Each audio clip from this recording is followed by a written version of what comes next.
many people currently are admitted in Maine hospitals having reported side effects from the COVID-19 vaccines? So far as I'm aware, zero. Good afternoon, or actually, yes, good afternoon, Dr. Shah. Thank you for your time today. Good afternoon. You were speaking earlier about the VAERS system. And I believe you said that the data produced by the VAERS system is not really about causation. It's more of a signal sending mechanism.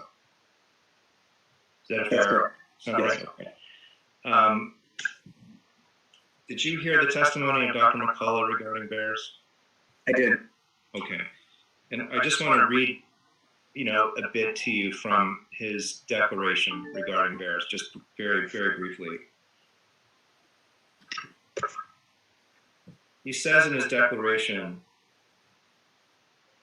this total safety reports in VAERS for COVID-19 vaccines alone for the approximately 6-month period commencing December 2020 and ending September 24, 2021 is 752,801.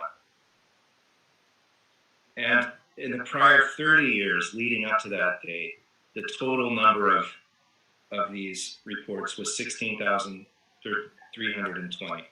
And that's a 101-fold increase.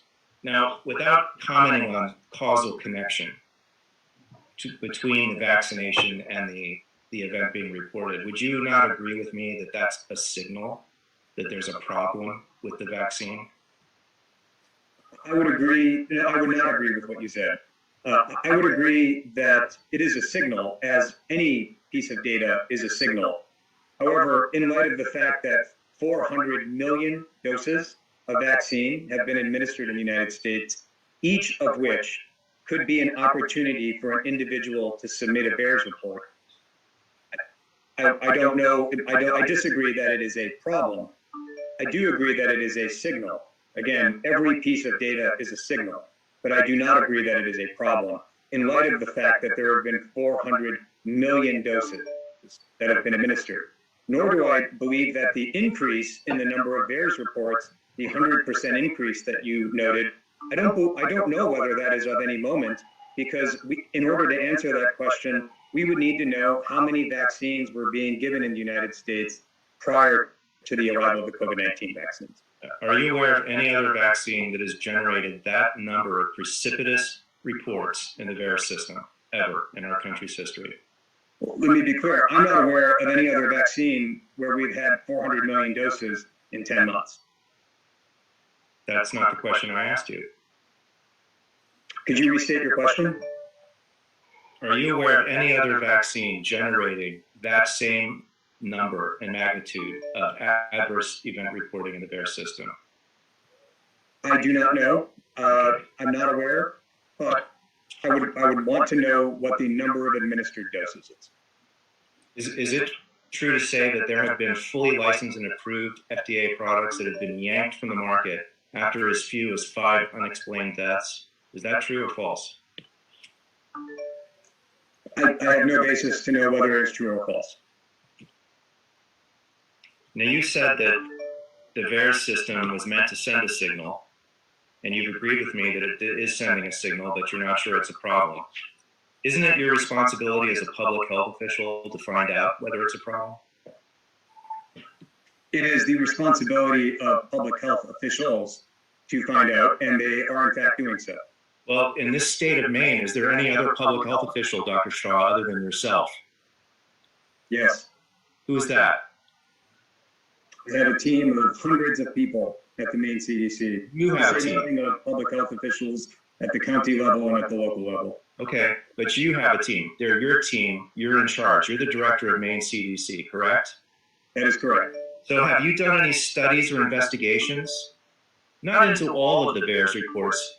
Why don't we just limit it to the ones related to people in this state?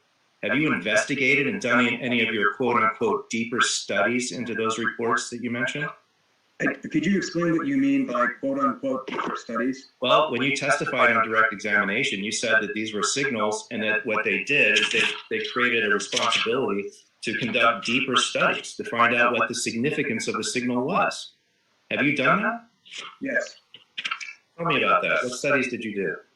We have an ongoing set of analyses around breakthrough cases, and we've also worked in partnership with clinicians in Maine to investigate certain reports, for example, of reports of myocarditis. So you've investigated some myocarditis. We've investigated cases that have been reported. Have you investigated any of the other adverse events that have been reported? Not to my knowledge. Okay. It is chiefly the responsibility of the US CDC to conduct those investigations under what's called the enhanced surveillance system. It's not your responsibility. States are often partnered with the US CDC if the US CDC requests assistance, if and only if the US CDC requests assistance. In this situation, the one time where they've requested assistance was with respect to the analysis of reported myocarditis cases. Independent of that, because we are concerned about the possibility of breakthrough cases, we've been conducting our own analysis of breakthrough cases. Those are not necessarily adverse events, however. Dr. Shah, I just want to make sure I'm understanding your answer to my question. You're telling the people of this state, you're mandating to thousands of people that they be injected with these vaccines. And if they're not, the result will be that they lose their hard-earned livelihood. You went to medical school, you invested a lot of money and time and effort to become a doctor. If there were a vaccine that you didn't want to take, but you had to take it in order to keep your job, would you not feel threatened? I can't speculate. Okay.